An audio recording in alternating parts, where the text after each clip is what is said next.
Wait a second.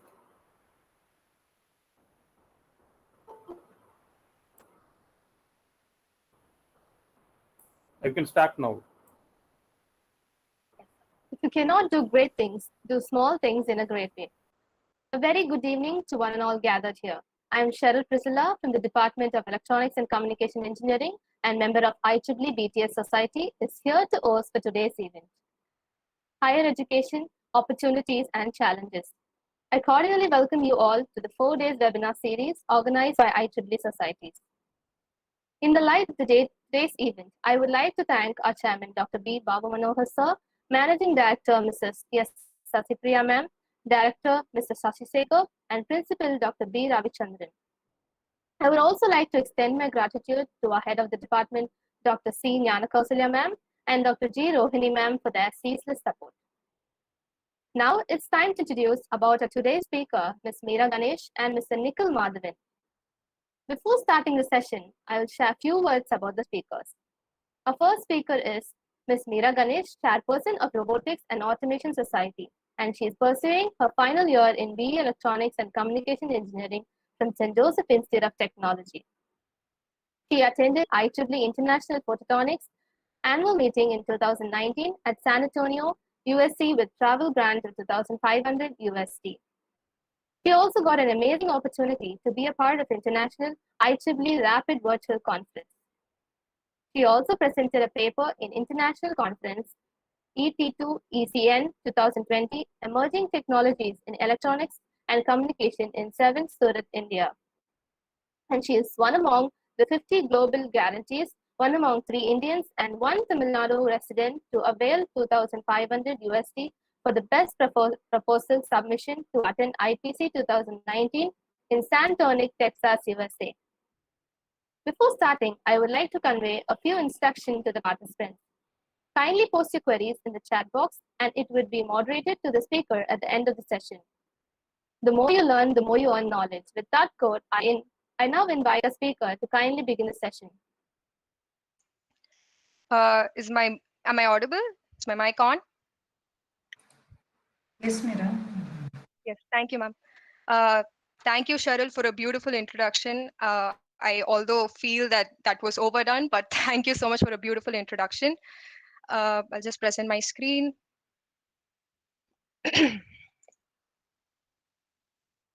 Is it visible? Yes, Meera. Yes, ma'am. Thank you so much.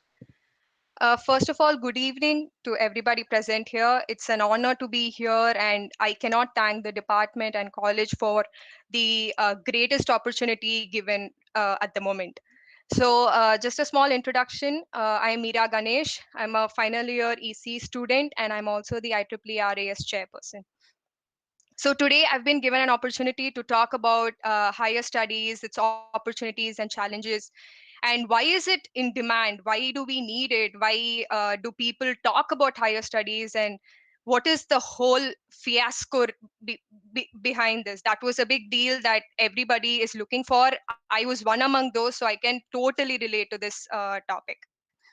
So I'll just go through this. It's just a general overview, and I would be more than happy to take the questions in the end.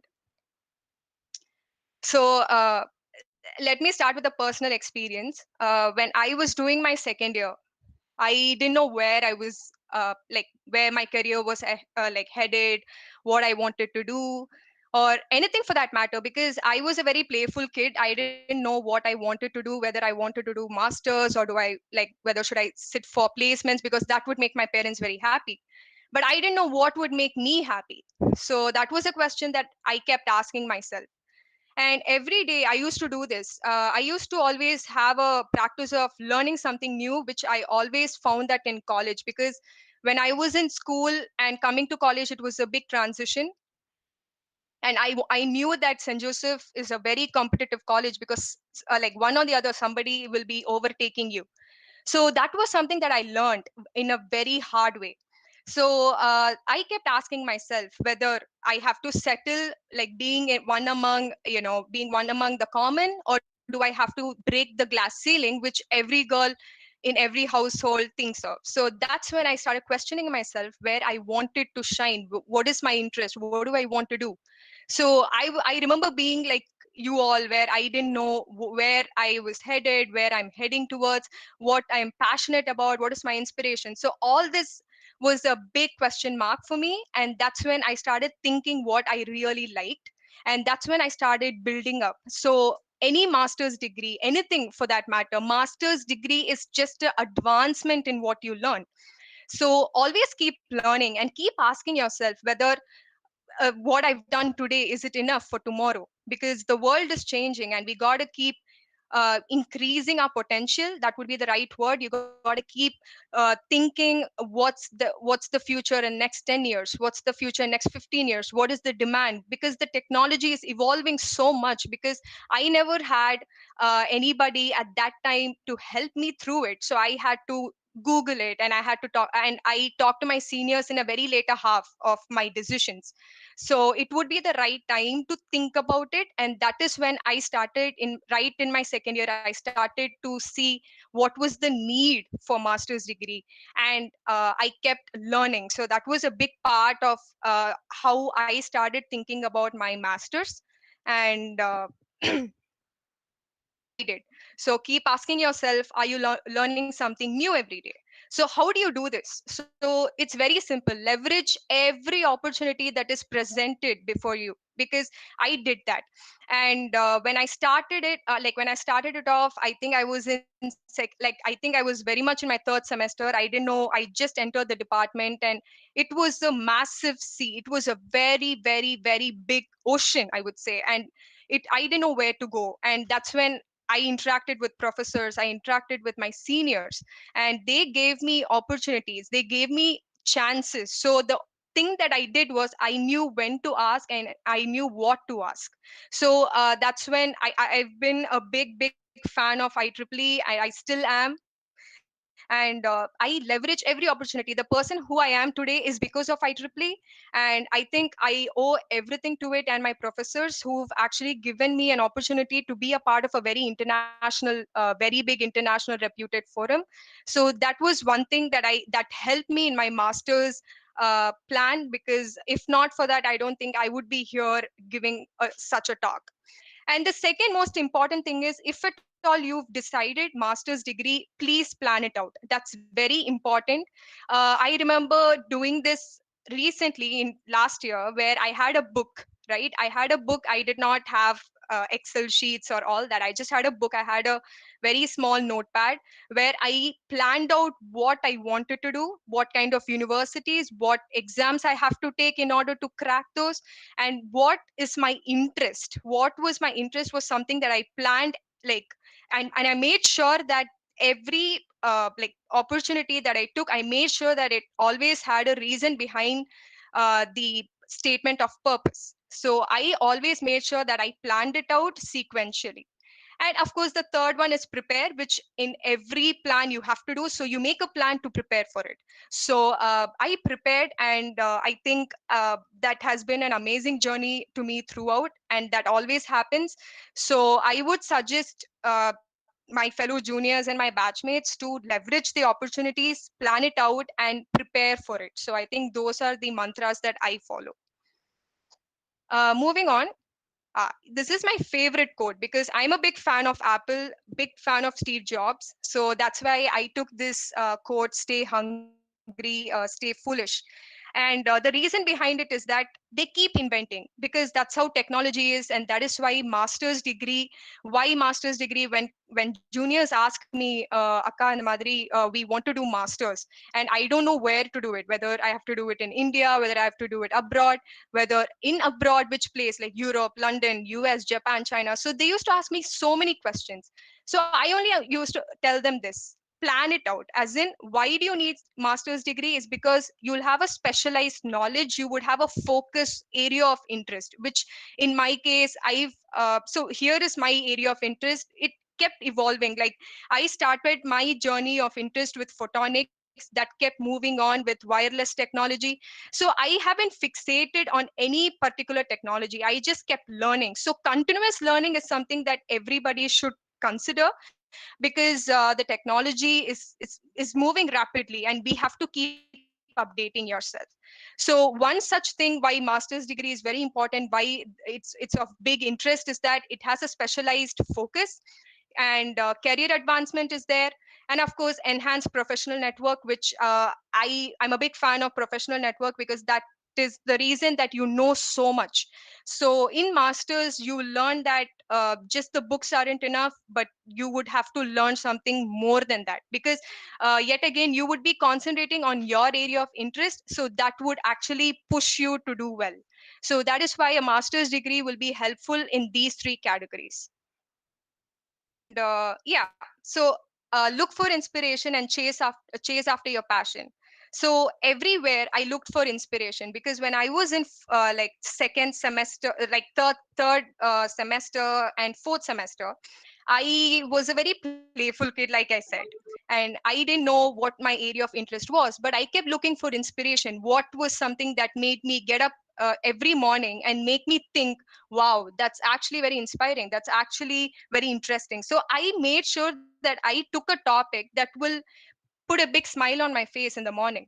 So, and I always ran towards that. So one of my personal experiences, my big break in life that pushed me to pursue my masters in the United States, is that I think the big break in 2019, where I was selected as one of the representative based on my research paper to San Antonio, Texas. So that was a big break for me, which made me see the country and made me look how the education has traversed them. So that was something I always look for. So those people were my inspiration. I chased after my dream.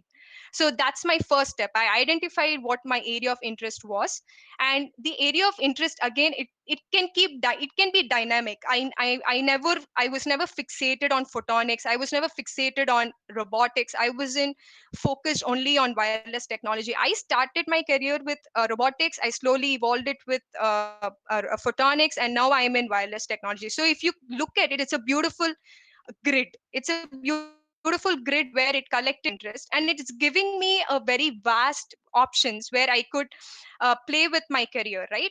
And there are so many fields, like for example, VLSI, embedded, computer architecture, electrical power systems. So all of these in masters power electronics for that matter, will actually shape you, because these are the big areas where researches are done in massive content. And I picked a field which is of a very massive area, where I can break it down in a very small portion and later develop on it. So that was how I identified my area of interest. And to answer the question that people generally ask me, I identified this gradually. So I started with my second year, and now I'm sitting with it still changes, but right now wireless is something that I'm very passionate about, and that's one of my biggest area of interest. And second thing is build yourself, hunt for opportunities. This is very important, because I started building my resume from a I only built it in a very later half of my career life or my student life. So I built it in the time of fifth semester, sixth semester. I have juniors who started building it right from first semester onwards. So they message me by saying, Akka, I've actually got selected for this conference. Can you help me out with this? So I have talented juniors who reach out to me and who say that this is very interesting. Can you help me out with this? So I'm really glad that there are juniors and students who are taking their opportunities very seriously, and I really wish that they could actually do something more and get admitted into top Ivy Leagues or any excellent universities for that matter. So the second important step is to build what you know, and you have to build on that. So that's very important, and hunt for opportunities. Never let any opportunity go. Build your resume, keep learning. So learning, continuous learning is a very important term in masters, and that opens up a lot of opportunities. And step 3, of course, work on the plan, which I always do and suggest my juniors and batchmates. So this is another thing. Timing is everything, and I believe in this. So this, again, there is no right or wrong, but it's just a perspective. So decide when to pursue master's degree, right after your graduation, under graduation, or work experience. So in work experience, I have friends of mine who told me that, hey Mira, I'm going to work for some time and then I'm going to apply for masters, and I really would like to have your suggestion on that. So that is two ways of looking at it, and I would say that work experience and keep, so that's a very industry learning, right? So that is a very fast paced, very extensive way of learning, and that is always preferred because people like to be independent and would love to finance their own education.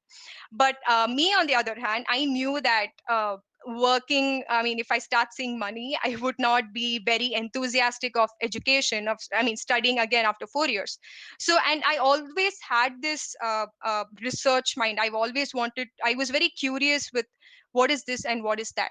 And that was the reason why I prefer, I mean, that is only my opinion, and I prefer master's degree right after my undergrad, so that it would give me a long period of time to decide in under what field I would like to enter.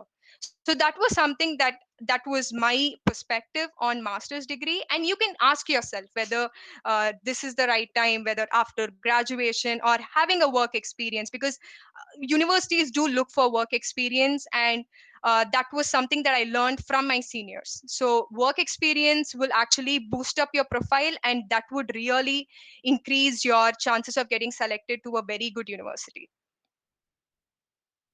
What are the options and opportunities? So I have engineering and research, which is mainly of art base, business and administration, and of course civil service exams. It's just just an option, but of course I would be focusing only on engineering and research and business and management.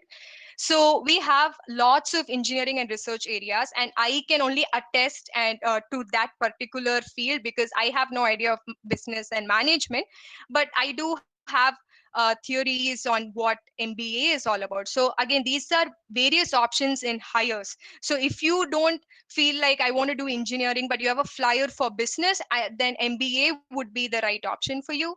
And if at all you feel that I don't want MBA, or I don't want to do engineering as well, but I feel that I'm a people's person, then civil service exams would be another way to go. So moving on to that. So exams. So this was one common question that I got from my junior. He reached out to me, let's say like 2 months back, and he asked me, I heard that you're going to do your masters. So can you help me on the same, like how to leverage those opportunities? How do I know things about it?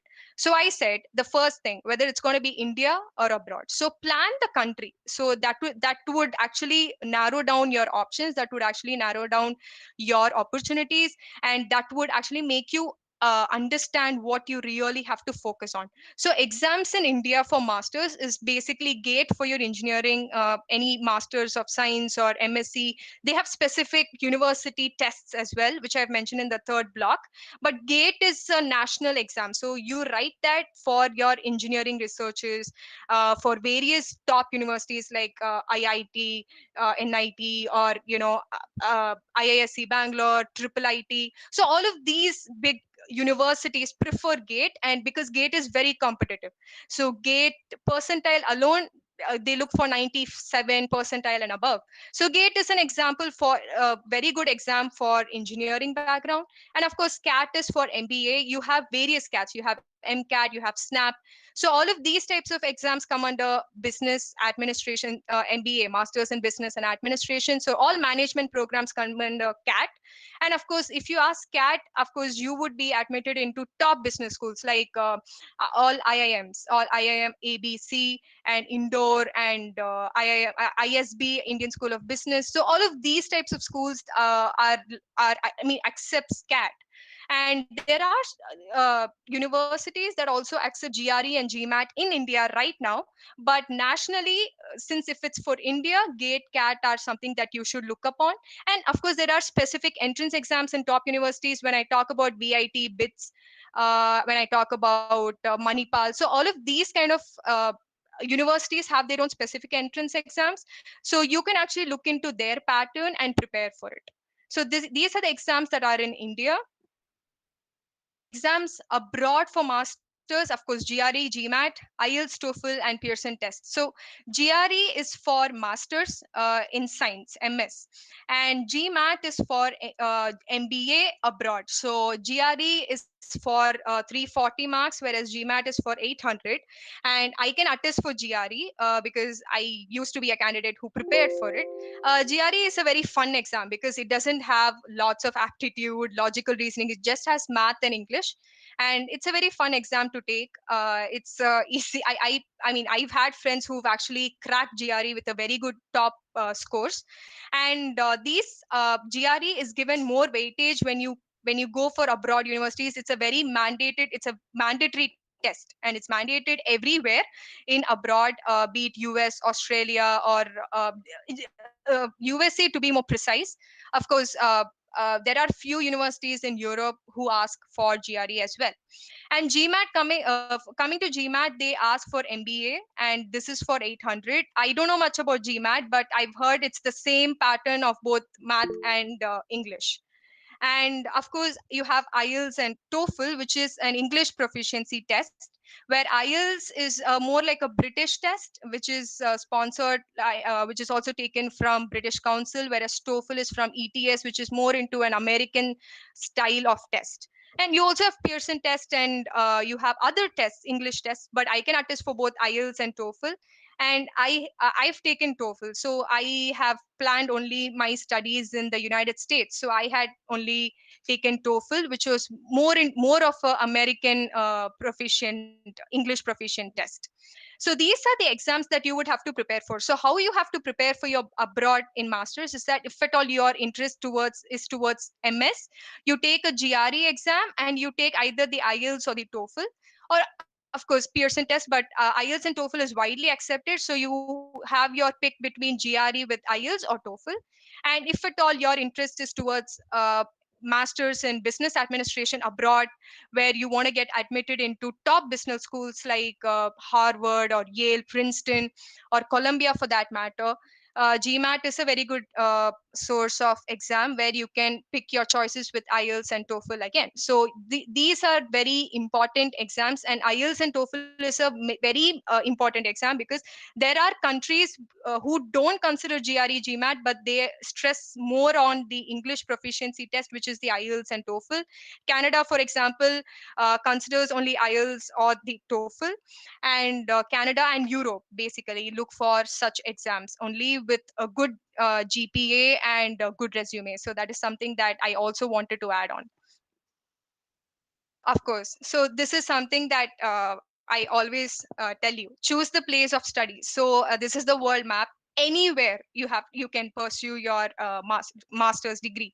And why do you want to do that? Is because you would have vast experience. You will know what your interest is, and you would pick a place of your choice which is the best, and you would work for it, and that would give you a source of independence, a choice of right, and that will build you. So choose the place of study. So it can either be Canada, United States, Europe, Russia, Australia for that matter. So these are the big places that generally we students choose. And I mean, the sky is not the limit, so you can choose anything. So always stress upon the place of study. And of course, I think I'm nearing the end. So here's the future roadmap: build your resume. Resume is very important because there are universities. In my experience, I had to build my resume for a very long time because I wasn't very satisfied with it, because I just had one or two achievements. But when you compare it in a national and international wise, it starts to put your resume in the end. So when the admission officers take on your resume, they'll spend only less than 5 seconds, and if they don't find what they like, there's a straight reject. So make sure that you build a resume which is very strong, and please start right from now on, because this is the right time. Because I remember rushing it in the end, so I would tell my juniors not to do that. So please build your resume beforehand and keep it ready. And once you start building your resume, which means that your area of interest would be determined, that would be specified. So start shortlisting universities based on your area of interest, and shortlisting universities again come under the place that you choose. So let's say that you chose United States, and in United States you have four parts: the east, west, north, and south. So generally students apply in all the in all the four regions with minimum of 8 to 10 universities, and always shortlist them on the basis of how your area of interest is strong. I mean, the area of interest that you've chosen should be very strong in their university. Their program should be very strong. That would open up a lot of doors for you. So please shortlist those universities on based on that. And of course, please have your SOPs and LORs ready, and please make sure that you meet the deadlines. That those are very important. I remember missing 2 or 3 very good universities because I couldn't make up the deadline. But SOPs and LORs are basically taken from your resume. So whatever your resume contains, those are the words that are extended, beautifully paraphrased in your SOPs and your LORs. So in order to have a very big brevity on your SOP and LOR, I would suggest to start building your resume now, so that your SOPs, that SOP stands for statement of purpose and LOR means letters of recommendation. So these both are very important for any universities, be it India and abroad, where they carry a lot of weightage. So your grade point average is very important. So please maintain a very good grade point average, and also have an SOP and LOR which is very strong. And this is purely dependent only on your resume. So if you start building your resume with projects, with a lot of mini projects, with your final year project, with a lot of co-curricular activities and extracurricular activities, they will really appreciate you, and you would be placed into top universities. So those are something that you should consider from now on, and also meet your deadlines. So finally, I think I've come to the end where challenges. So I've talked the main, like I think I've talked about 95% of the uh, grape, and I haven't talked about 5% of the watermelon. So over here, I would say the challenges is that perception based. Basically it differs from one person to another, and it's all based on your perception. There is no right or wrong. It's just that family circumstances are there where you would want to go, and your parents may not have the sufficient funding, or they would not have the right collateral for you to give in the bank, so that you would be getting the right amount. So funding is a very big challenge. But you shouldn't get scared, because I also don't come from a very affluent family. So I can understand the need of that particular family. So I would say that don't look into finance right now, but please plan on what you want to do. So funding is something, it's a very big challenge. So you can also borrow money. You can also like ask for scholarships from the universities. You can also ask for extra funding possibilities from the university itself.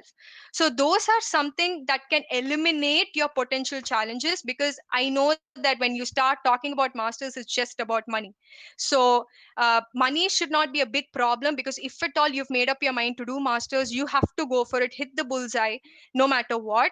And I would like to also say that if I mean situation based, like right now it's pandemic, and we all are stressed upon whether we would be going in the right time.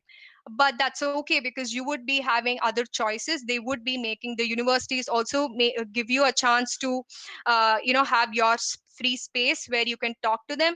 So if you have made up your mind in order to like pursue your masters, I would suggest you to go for it, and don't look for the challenges right now, because funding is very important, but that can easily be eliminated by uh, talking to the universities for extra scholarship or something like that, because I'm a living testament for it, so I can attest to that as well. So finally, I would like to close it with challenge and limitations. Sky is not the limit.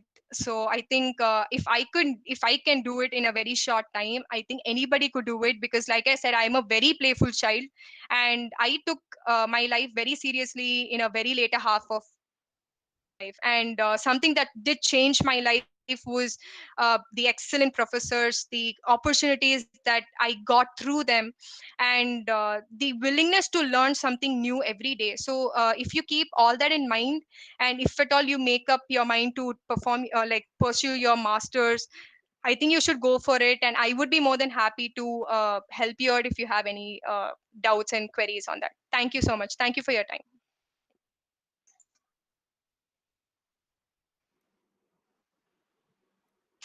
Thanks a lot for sharing your experiences. Now, moving on to the next speaker of the day. Push harder than yesterday if you want a different tomorrow.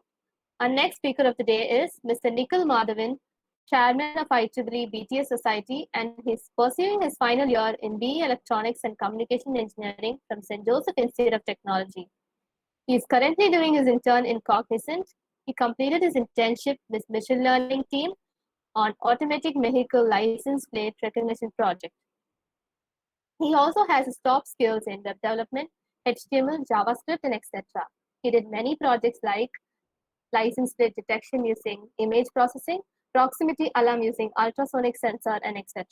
His publication on smart automated energy meter is quite innovative. And now let's move on to his speech. Thank you for the introduction, Cheryl. I feel privileged addressing such an enthusiastic group of juniors. Hopefully, you all get to take away some of the experiences I had from a corporate standpoint. Let me just present my screen real quick.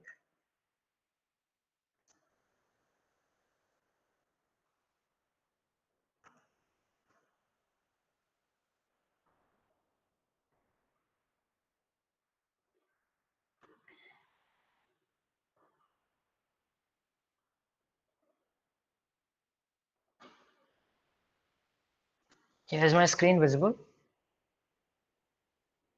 Hello. Yes. Yes, thank you. So let me get straight to the point. LinkedIn. This is one social media platform that is actually going to help you build a career in your domain and enhance your professional network and give you the insights and latest updates on every industry out there. That is the power of LinkedIn. See, in the past 1 year, I have had the opportunity to talk to some industry experts and founders of startups through my school alumni network. Every one of them stressed on how important LinkedIn was to build their professional reach.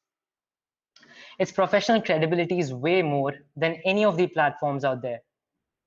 This platform was also primarily built as a job hunt portal that gradually developed as a hub for entrepreneurs, professionals of various fields, and figuratively a second Facebook, if I may, that has its platform curated for career building and growing a professional network. And some of us may already know about LinkedIn in some way, and some may not. But by the end of this session, I'll give you some key insights as to the importance and relevance of this portal in the current job market, hopefully making it interesting along the way. The perception of this platform is that the LinkedIn is an online platform that connects the world's professionals. In my opinion, this most definitely includes students too. It's different than other social networking sites because it's designed specifically for professional networking, finding a job, discovering leads, and connecting with professionals in your domain. And why LinkedIn when there are like walk-in interviews and job hunt portals like AMCAT and other portals? So let me bring out some really interesting statistics. Since 2019, 90% of the recruiters are using LinkedIn to find their future employees. 90%. And almost 97% use it to initially screen applicants. This is largely because of the recent circumstances, and the sheer convenience of this process has made it a necessity for 2021 and the future which is to come along. Emphasize as to on why should college students be on LinkedIn. First and foremost, to get a job, and it is your job to make it easy for your employer to hire you. And to do that, you need to tell them how you can do the work they need you to do, and that you have the characteristics of their ideal employee. You will also have a professional network and maintain a positive online presence that may help you in your future work or your job search. And let us take a minute and ponder on this quote by Michelle Jean. Networking is not about just connecting people. It's about connecting people, people with ideas, and people with opportunities. In every other social media platform, followers just follow based on face value. That is based on physical standards and at a superficial level. But LinkedIn actually provides a way to connect people with ideas and opportunities that is mutually beneficial at a professional level. thus making your LinkedIn presence so much more credible. And so now now that I've been convinced of the sheer importance of this amazing portal, I'm sure you will want to create or enhance your LinkedIn account. So your LinkedIn profile will essentially have three segments: your top fold, about section, experience section. So the top fold, which is in the left-hand top corner, right beneath your username, ensure that your headline describes exactly who you are, and including your specialties and your domain. And the about section, the first line should tell your reader who you are, what you want, and how they can contact you. After that, make sure your summary is more of a story that answers, tell me about yourself. What do you do, or what you do, and why you are excited about that domain. Tell about your aha moment. Remember, describe the accomplishments you're most proud of. And in the experience section, make this functional, not like chronological according to the dates. Include relevant work and projects that describe your hands-on experience and make them know that you can do the work. And most readers can't spend the time reading your full profile initially. Once they are intrigued by your resume that you upload on LinkedIn, they may want to download your resume before returning to reading more of your profile. You want to make it easy for them to find it. So it is essential to create a proper digital resume and upload it on the featured section of your profile. I would like to share a few experiences that were given by my seniors and higher management in my company. So all of them had some common takeaways. And what I learned is it is important to build your connections wisely. Connect with people you actually know or have met. So join communities and groups that will bring in different perspectives of your domain. And finally, don't keep score when it comes to networking. Always take the first step to connect. You have to keep building your profile in order to connect with people at higher levels. Those will eventually, invest in you, as in through like finances, or give you some knowledge on that particular domain. And nextly, fill in the fields that are not directly relevant to your field, but that describes more about you. Tell about your volunteering passions and causes and organizations you belong to. These might end up being the commonalities between you and a potential employer, and a great way to make your initial connection. You can mention it in your personal invitation when you connect with them. And prioritize main sections. Again, think of the importance with regards to your reader. Many of these categories you should have already covered much higher in your profile, but because every reader chooses a different place to start, repeat your achievements. Repetition is good in that way. See, I have nothing against those who use other social media like Instagram or Facebook. But if I were to tell you, your time invested on this portal will have far more value than any of those apps.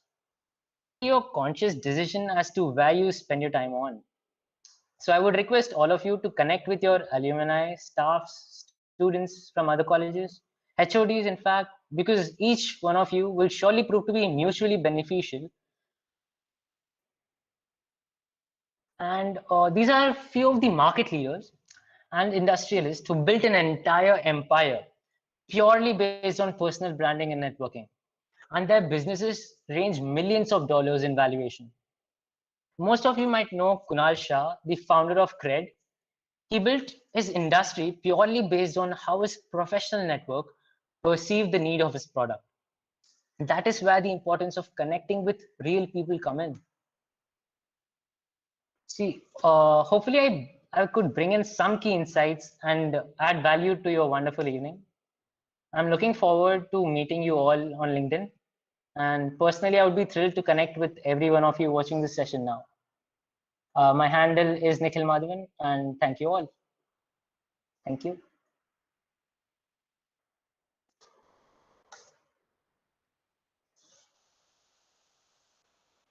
Thank you for sharing your experiences. Now, let's move on to the question and answer session. Question related to higher education opportunities. What is XAT, Xavier Amplitude Test? So I think X80 is it's more of a aptitude test for management studies in that particular college. So it's a more university related exam. So they general universities, all these top universities who offer such courses have their own entrance exams. So I don't know much about X80, but I can say that it happens to be a managemental exam because it doesn't look. I don't have a similar take on with engineering program, but it should have something to do with the management program of their particular university. So it should be their entrance exam. How to get travel grant for conferences? Okay. So you can get these travel grants.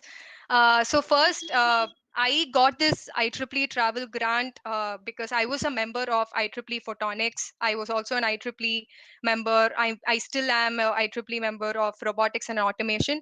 So all what you do is that you go keep checking the opportunities in IEEE website, and they will open similar opportunities, or they will actually send you a mail if to your registered email IEEE email ID, where they'll say that we have opportunities like such as a travel grant for this particular program.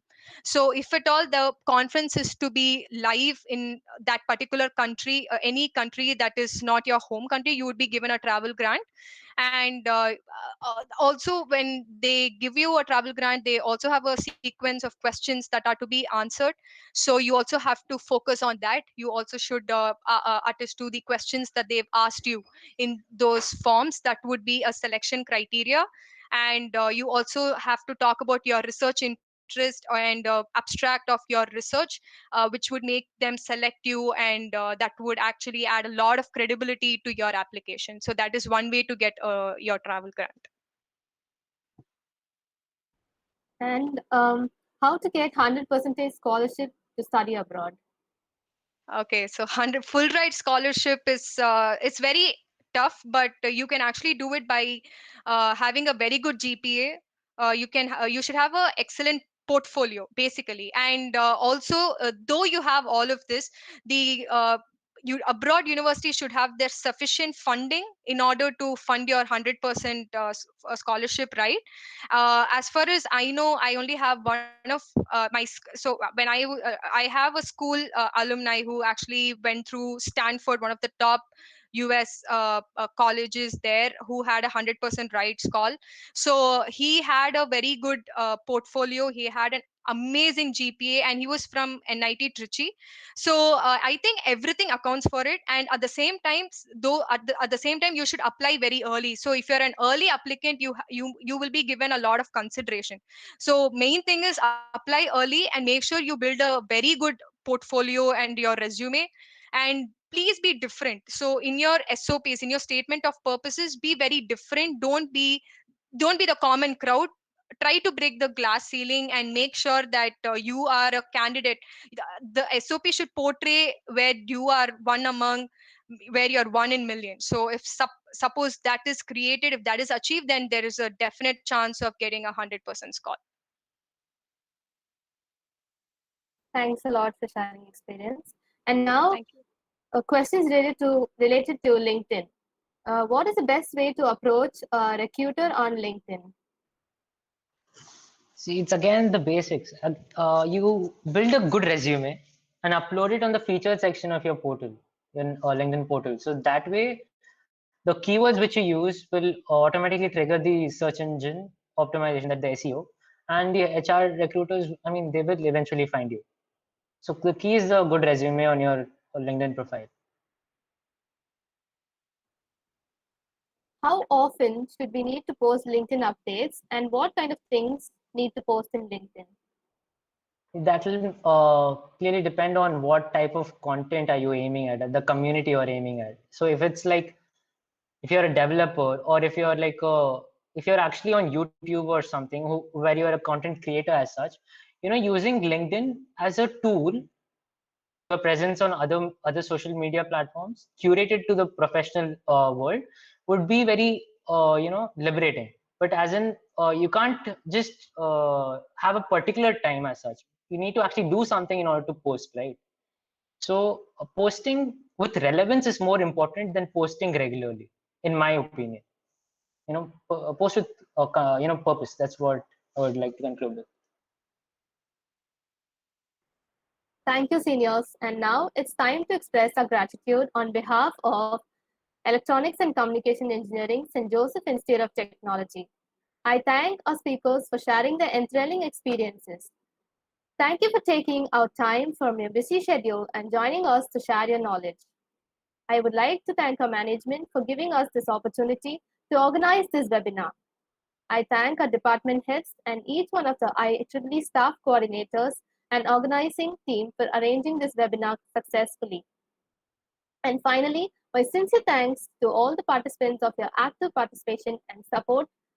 Thank you all. Last but not the least, I thank you all the students for your active participation. Let's meet up tomorrow 5 o'clock for the 4th day webinar series on video and poster design. Join us and get benefited. Thank you all.